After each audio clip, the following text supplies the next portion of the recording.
Good morning students. आज के इस लेक्चर में आपका स्वागत है।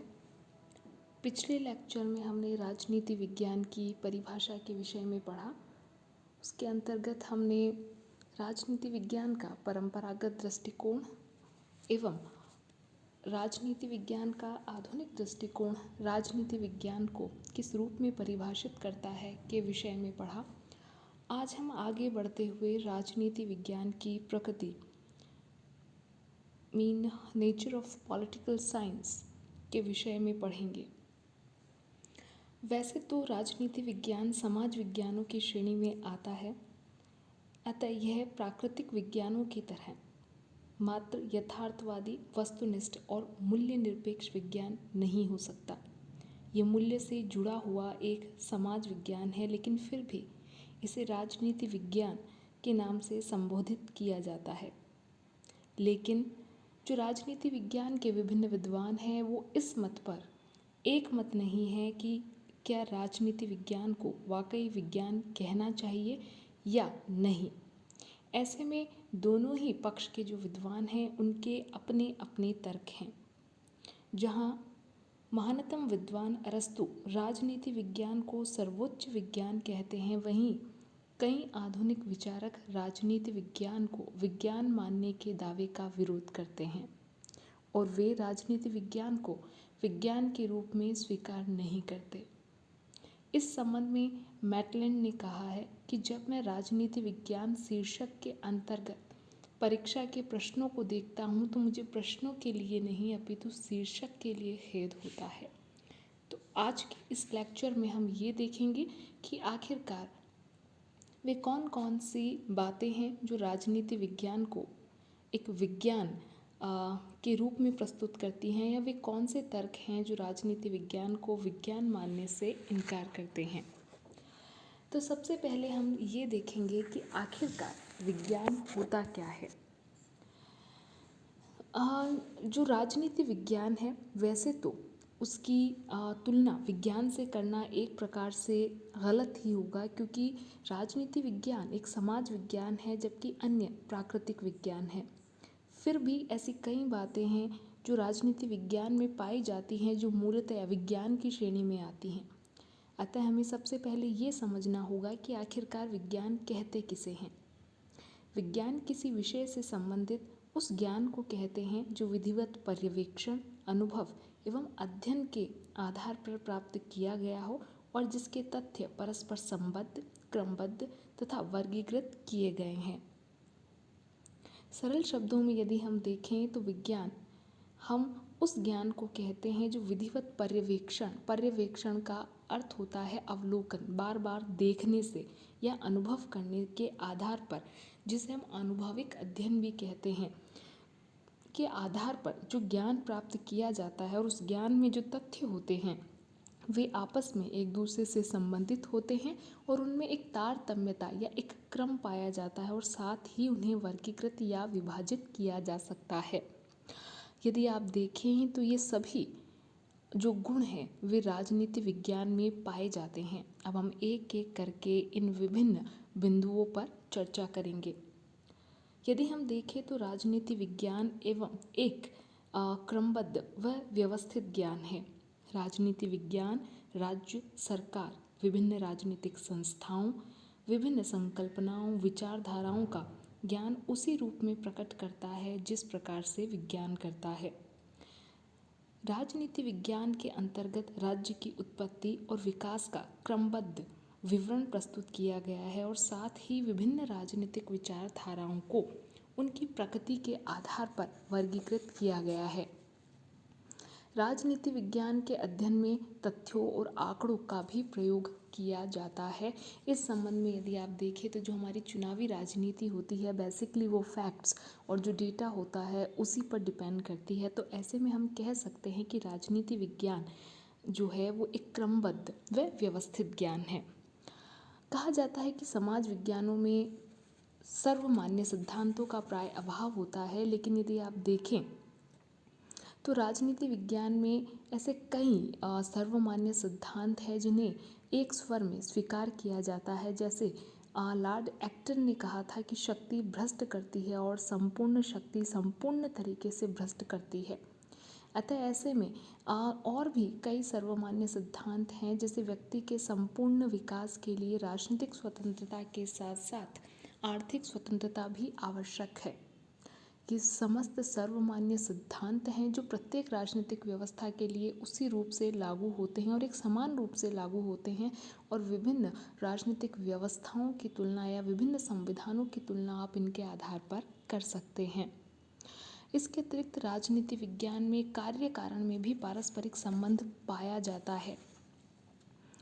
यहाँ जो विभिन्न घटनाएं होती हैं उनसे कुछ सामान्य निष्कर्ष निकाले जा सकते हैं। जैसे यदि हम अरस्तु के क्रांति संबंधी विचारों को पढ़ें तो उसमें स्पष्ट पता चलता है कि विभिन्न राष्ट्रों में जो क्रांतियाँ होती हैं उनके पीछे लगभग कुछ कारण जो होते हैं वे सामान्य रूप से पृष्ठभूमि में कार्य करते हैं। जैसे शासकों का निरंकुश व्यवहार हो सकता है, या फिर प्रशासनिक भ्रष्टाचार हो सकता है, या फिर आर्थिक और सामाजिक असमानताएं हो सकती हैं। तो ये जो विभिन्न विशिष्ट कारण हैं ये समस्त राष्ट्रों में और क्रांतियों के पीछे सामान्य कारण माने जाते हैं। तो ऐसे में यदि ये स्थितियाँ किसी भी राष्ट्र में बनती हैं तो हम ये कह सकते हैं कि ऐसी स्थितियाँ पाए जाने पर क्रांति की संभावना है। अतः राजनीति विज्ञान के आधार पर कार्य और कारण में पारस्परिक संबंध स्थापित किया जा सकता है। प्राय यह माना जाता है कि पर्यवेक्षण और प्रयोग केवल प्राकृतिक विज्ञानों में ही संभव है, लेकिन ऐसा नहीं है। राजनीति विज्ञान में भी पर्यवेक्षण तथा प्रयोग संभव है। यदि हम ये देखें कि नागरिकों के मौलिक अधिकारों की स्थापना के लिए लोकतांत्रिक शासन प्रणाली को अपनाना आवश्यक है, इसी प्रकार विभिन्न राज्यों के कार्यक्षेत्र के आधार पर यह परिणाम निकाला जा सकता है कि राज्य के कार्यक्षेत्र को सीमित रखने के स्थान पर लोक कल्याणकारी राज्य की नीति उपयुक्त है। राजनीति विज्ञान में प्रयोग किए जा सकते हैं, लेकिन फिर भी ये जो प्रयोग होते हैं वे प्राकृतिक जो विज्ञान होते हैं उनके प्रयोगों से भिन्न होती हैं, क्योंकि हम जानते हैं कि जो प्राकृतिक विज्ञान होते हैं उनमें एक प्रयोगशाला होती है, लेकिन राजनीति विज्ञान जो कि एक समाज विज्ञान है, ऐसे में जो हमारा संपूर्ण समाज है वही राजनीति विज्ञान के लिए एक प्रयोगशाला है, और जो हमारे अध्ययन की इकाई है वह मानव है, मानव व्यवहार है जो निरंतर परिवर्तनशील है। लेकिन फिर भी ये कहा जा सकता है जब भी हमारे यहाँ मतदान व्यवहार का अध्ययन किया जाता है तो ऐसे में उसके आधार पर सटीक परिणाम या जो निर्णय होते हैं उस पर पहुंचा जा सकता है। तो हम ये कह सकते हैं कि राजनीति विज्ञान में पर्यवेक्षण एवं प्रयोग संभव हैं। यही नहीं, प्राकृतिक विज्ञानों के ही समान राजनीति विज्ञान में भी भविष्यवाणी की क्षमता है। यद्यपि अनेक प्राकृतिक विज्ञानों की भांति राजनीति विज्ञान में उतनी एग्जैक्ट या सुनिश्चित भविष्यवाणी नहीं की जा सकती, लेकिन फिर भी भविष्यवाणियाँ समाज विज्ञानों के अंतर्गत भी की जा सकती हैं। अतः उपयुक्त बिंदुओं का देखने पर और इनकी चर्चा करने पर हम ये समझ सकते हैं कि राजनीति विज्ञान जो है वो निश्चित तौर पर प्राकृतिक विज्ञानों की श्रेणी में तो नहीं रखा जा सकता, लेकिन फिर भी उसमें ऐसे कई जो ज्ञान है या जो ज्ञान है उसका वह क्रमबद्ध और व्यवस्थित है। साथ ही राजनीति विज्ञान में सर्वमान्य सिद्धांत भी पाए जाते हैं, कार्य और कारण के बीच पारस्परिक संबंध भी पाया जाता है, पर्यवेक्षण और प्रयोग भी संभव है, और कहीं ना कहीं भविष्यवाणी की क्षमताएं भी राजनीति विज्ञान में निहित है। अतः हम राजनीति विज्ञान को विज्ञान की श्रेणी में रख सकते हैं। लेकिन फिर भी हम इस बात से इनकार नहीं कर सकते कि राजनीति विज्ञान एक समाज विज्ञान है। हालांकि ये कहा जाता है कि राजनीति विज्ञान में विज्ञान जैसे प्रयोग और पर्यवेक्षण किए जा सकते हैं, लेकिन फिर भी जो समाज विज्ञान है या जो राजनीति विज्ञान है उनके जो पूर्वानुमान होते हैं वो उतने सटीक नहीं हो सकते जितने कि प्राकृतिक विज्ञानों के होते हैं।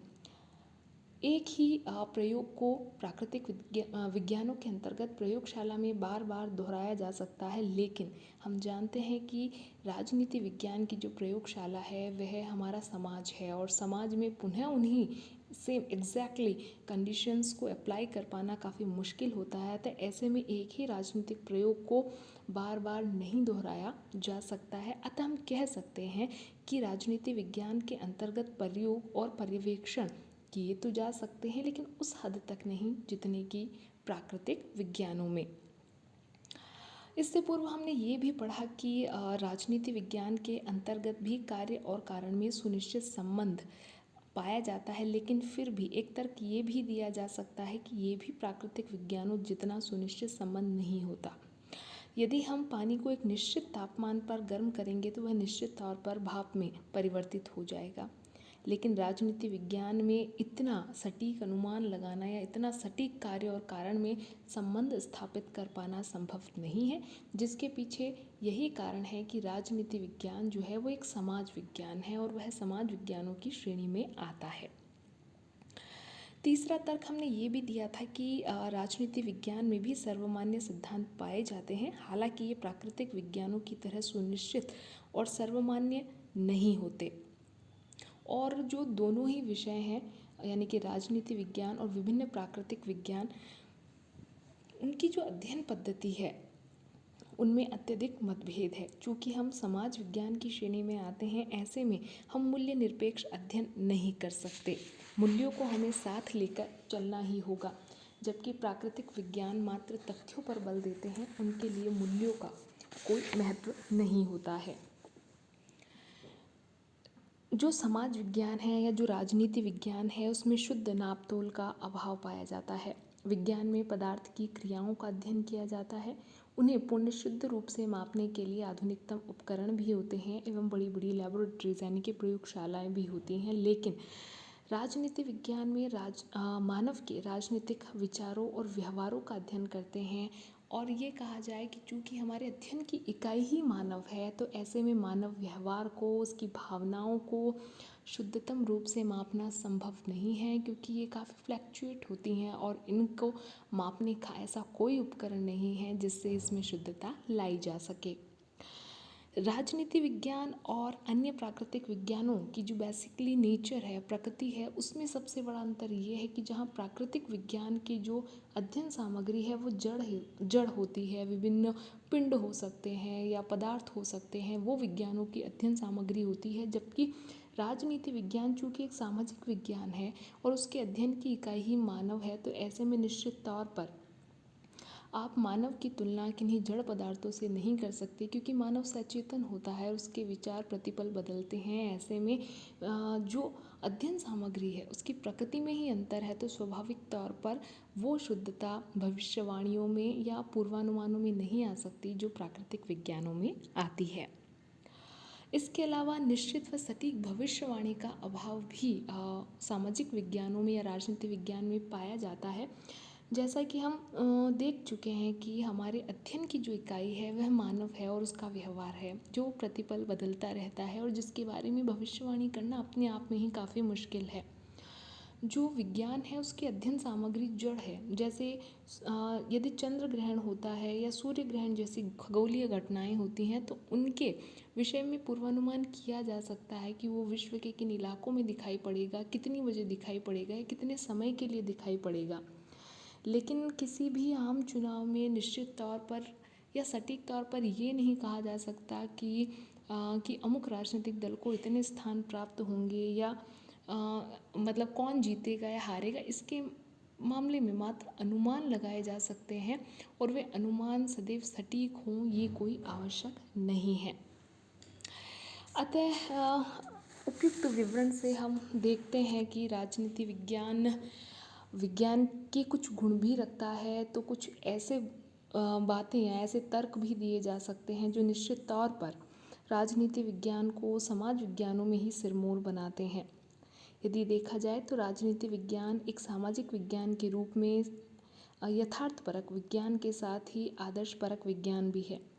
राजनीति विज्ञान के अध्ययन में वैज्ञानिक पद्धति का प्रयोग भी संभव है और अन्य समाज विज्ञानों की भांति राजनीति विज्ञान में कार्य और कारण पारस्परिक संबंधों की तर्कपूर्ण व विश्वसनीय व्याख्या भी संभव है। लेकिन हम ये ना भूलें कि प्राकृतिक विज्ञानों की जो अध्ययन सामग्री है वह जड़ है, पिंड हैं, खगोलीय विभिन्न जो पिंड हो सकते हैं, जो पदार्थ है वे हैं, जबकि राजनीति विज्ञान की अध्ययन सामग्री मानव है।